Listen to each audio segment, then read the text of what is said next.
Hello friends, ఊకే health information వీడియోసే కాకుండా వేరే టాపిక్స్ మీద కూడా వీడియో ఇస్తే బాగుంటుంది అనిపించింది. సో ఈ రోజు మీకు అందరికీ ఒక రీల్ని ఎట్లా వైరల్ చేయాలో టిప్ చెప్తా.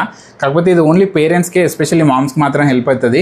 మంచిగా చెప్పినట్టు చేయండి. ఓకే, ఫస్ట్ మీ పిల్లోడు ఊకేనే ఇంట్లో తిరిగే కొన్ని సెకండ్స్ వీడియో ఒకటి తీయండి. అండ్ నెక్స్ట్ ఇంకోటి బెడ్ మీద పడుకోబెట్టి ఇంకో కొన్ని సెకండ్స్ వీడియో తీయండి.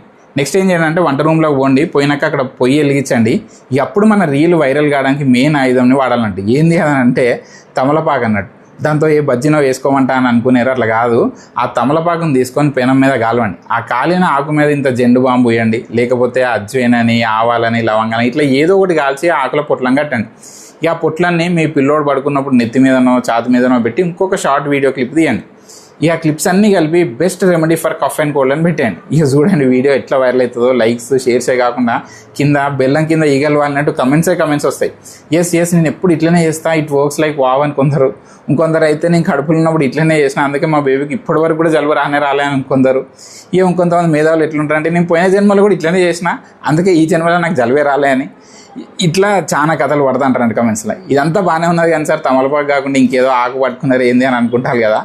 మన వాళ్ళకి ఏ ఆకైనా ఒకటే అండి. మీరు ఏదో ఒక పిచ్చాకు తీసుకోండి, మీరు ఆకు పేరు చెప్పిన సేమ్ కమెంట్స్ వస్తాయి చూడండి. కొంతమంది అయితే ఆకు ఎడ దొరుకుతుందో చెప్పరా ప్లీజ్ అని అడుక్కుంటారు కూడా. కావాల్సిన వీడియో చేసి చూడండి. ఇంకా ఇట్లాంటి టిప్స్ ఏమైనా కావాలంటే చెప్పండి, మళ్ళీ ఒక వీడియో చేద్దాం. ఓకే.